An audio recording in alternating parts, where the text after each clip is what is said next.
नमस्कार, जय मासी की दोस्तों। जरा एक पल रुकिए। अगर आज आपकी ज़िंदगी का आखिरी दिन होता तो क्या आप निश्चिंत होते? आज की इस वीडियो में आपका स्वागत है। लेकिन ये वीडियो कोई साधारण नहीं है। आज हम एक ऐसे गहरे और सच्चे सवाल पर मनन करने जा रहे हैं। एक ऐसा प्रश्न और विषय जिस पर दुनिया चुप रहती है, लेकिन पवित्र बाइबल हमें सचेत करती है। एक ऐसा सवाल जो शायद आपने कभी खुद से नहीं पूछा होगा। वो है, तुम्हारे जीवन की गिनती क्या है? जी हाँ दोस्तों, तुम्हारे जीवन की गिनती क्या है? जैसे पवित्र शास्त्र में लिखा है, याकूब 4:14 में, तुम नहीं जानते कि कल क्या होगा, क्योंकि तुम्हारे जीवन ही क्या है। वो तो एक बाप के समान है जो थोड़ी देर दिखाई देती है फिर लुप्त हो जाती है। दोस्तों, ये वाक्य सुनने में छोटा है, लेकिन इसका प्रभाव हमारे पूरे जिंदगी को बदल देगा। ये वाक्य याद दिलाता है कि हमारा जीवन इस धरती पर स्थायी नहीं है। हर दिन, हर सांस जो हमें दिया गया है वो सब परमेश्वर की अनुग्रह से मिला हुआ अवसर है। लेकिन प्रश्न ये है दोस्तों, क्या हम अपने दिनों को बुद्धिमान से जी रहे हैं? क्या हम अपने जीवन में परमेश्वर का आदर दे रहे हैं? आज की ये वीडियो हमें अपने जीवन पर रुक कर सोचने का अवसर देगी, क्योंकि एक दिन हमारी हर दिन का हिसाब लिया जाएगा। इसलिए आज की वीडियो सिर्फ देखने के लिए नहीं है, ये आपकी सोच, आपकी दिशा और आपकी जवानी का जिंदगी को बदल देगी। तो आइए वीडियो को अंत तक देखिए। तो चलो शुरू करते हैं।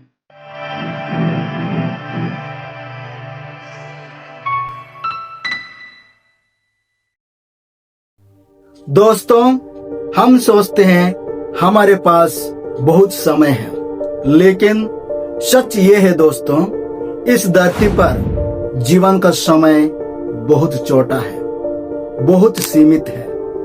हर बीतता हुआ दिन हमें मृत्यु के एक कदम और पास ले जाता है। इसलिए ये आवश्यक है कि हम अपने हर दिन को गिने, यानी कि उसे मूल्यवान समझे। जैसे भजन संहिता 90:10 में लिखा है, हमारे जीवन का वर्ष 70 होते हैं और यदि बलवान हो तो 80, फिर भी उनका घमंड केवल दुख और क्लेश है। वे शीघ्र बीत जाते हैं और हम उड़ जाते हैं। ये वचन सुनने में छोटा लगता है, लेकिन ये हमारे जीवन की पूरी अंदर की आत्मिक आंखें खोल देती है और गहराई से सोचने के लिए मजबूर कर देती है। ये हमें एहसास कराता है कि मनुष्य का जीवन धरती पर कितना सीमित है। बाइबल कहती है कि मनुष्य की आयु सामान्यतः 70 वर्ष की होती है और कोई बलवान है तो 80 वर्ष तक पहुंचती है। अर्थात 70 वर्ष का लगभग दिन 25,550 दिन होता है और अधिक से अधिक 80 वर्ष का लगभग 29,200 दिन होता है। ये है दोस्तों हमारे जीवन का दिन इस धरती पर। तो अब जरा सोचिए, जैसे जैसे हर एक दिन बढ़ता है, वैसे वैसे मनुष्य मृत्यु की ओर निकट पहुंचता जाता है। हर उगता सूरज हमें जीवन के एक दिन के और करीब नहीं बल्कि अंत के एक दिन के और पास ले आता है। आज आप अपने आप से प्रश्न पूछिए, मैं अब तक अपने जीवन के कितना दिन जी चुका हूँ और मेरे पास अभी और कितना दिन बाकी है। क्या मैं अपने दिनों को गिन रहा हूँ या उन्हें व्यर्थ में गवा रहा हूँ? ये कारण है कि बाइबल हमें कहती है भजन संहिता 90:12 में, हे प्रभु हमें अपने दिनों की गिनती करना सिखा ताकि हम बुद्धिमान हृदय प्राप्त करें। दोस्तों, इसका अर्थ दिन गिनना नहीं है बल्कि जीवन का मूल्य को जानना है और परमेश्वर की इच्छा को जानना है और उसके अनुसार चलना है। मनुष्य का जीवन सीमित है। समय परमेश्वर का दिया हुआ अनमोल उपहार है। तो इसलिए ये प्रार्थना है कि हे प्रभु हमें ये एहसास करा कि हमारा जीवन अस्थायी है ताकि हम इससे व्यर्थ जाने न दें। जब मनुष्य अपने दिनों की गिनती करना सीख जाता है तब वो पाप को हल्के में नहीं लेता है, समय को नष्ट नहीं करता है, जीवन को उद्देश्य के साथ जीता है। जब इंसान अपने दिनों की गिनती समझने लगता है तभी वो परमेश्वर का अपने जीवन में पहली प्राथमिकता देता है। तभी वो बेकार बातों, व्यर्थ इच्छाओं और नाश होने वाले चीजों में अपना समय नष्ट नहीं करता। वो अपने जीवन को अपने लिए नहीं बल्कि प्रभु यीशु मसीह के लिए जीना सीखता है। वो जानता है कि दिया हुआ हर एक दिन परमेश्वर की ओर से एक अवसर दिया हुआ दिन है, पवित्र जीवन जीने के लिए, भलाई करने के लिए और अनंत जीवन की तैयारी होने के लिए। इसलिए धन्य है वह मनुष्य जो अपनी जवानी के दिनों का महत्व को समझता है और बुद्धिमानी से अपनी जीवन जीता है और प्रभु यीशु मसीह के चरणों में समर्पित होता है।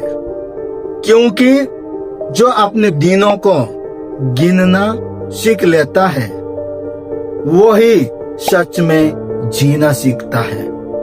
इफिसियों की पुस्तक 5:15-16 में लिखा है, इसलिए ध्यान से देखो कि तुम कैसे चलते हो, निर्बुद्धि मनुष्य की नाई नहीं परंतु बुद्धिमान मनुष्य की नहीं चलो। समय को बहुमूल्य समझो क्योंकि दिन बुरे हैं। जी हाँ दोस्तों, दिन बुरे हैं। इसका मतलब क्या है? इसका मतलब हम अपने अंदर झांक के देखें कि हम किस प्रकार का जीवन जी रहे हैं। परमेश्वर चाहता है कि हम अपने जीवन पर गंभीरता के साथ विचार करें। हम क्या सोचते हैं, हम क्या करते हैं, हम किस दिशा में जा रहे हैं।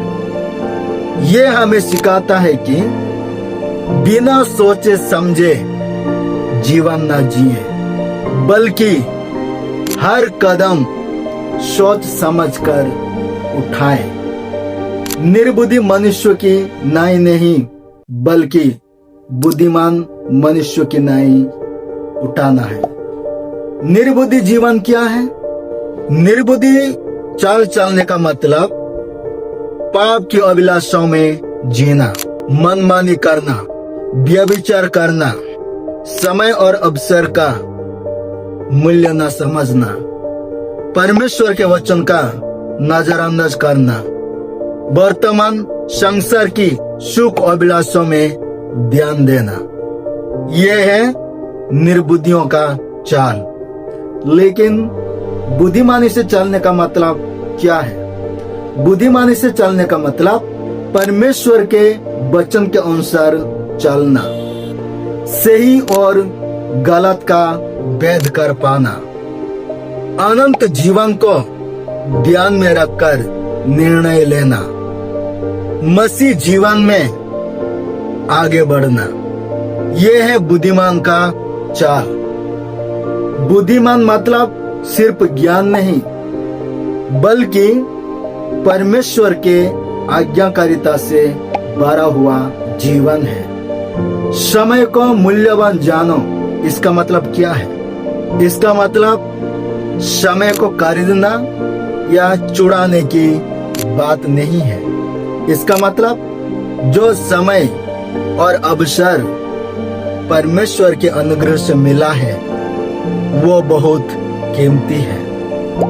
हर दिन हमें ये अवसर देता है कि हम उद्धार को ग्रहण करें, धार्मिकता में बढ़े, पाप से दूर रहें, व्यभिचार से दूर रहें, अधर्म से दूर रहें और दूसरों के लिए मसीह की गवाह बने। याद रखना दोस्तों, जो समय एक बार चला गया वो फिर वापस नहीं आएगा, क्योंकि दिन बुरे हैं। इसका मतलब क्या है? इसका मतलब संसार, पाप, धोखे और अधर्म से भरा हुआ समय है। आज का समय हमें परमेश्वर से दूर ले जाने की कोशिश करता है, इसलिए लापरवाही का जीवन हमें आत्मिक विनाश की ओर ले जाता है। बुरे दिन में सचेत और जागरूक जीवन ही हमें बचा सकता है। इसलिए मेरे दोस्तों, मिला हुआ दिन और अवसर को व्यर्थ में जाने न दें। स्पेशली जवानी का दिन में जो अवसर और दिन हमको परमेश्वर के अनुग्रह से मिला है उसको हम व्यर्थ न जाने दें। परमेश्वर के लिए जिए और अपनी जवानी को परमेश्वर की महिमा के लिए इस्तेमाल करें। नहीं तो एक दिन परमेश्वर हमको पूछेगा, मैंने जो समय तुमको दिया था उस समय में तूने क्या किया। तो चलो हमारे जवानी का दिन और समय को परमेश्वर के हाथ में समर्पित करें और उसके महिमा के लिए जिए। नमस्कार, धन्यवाद।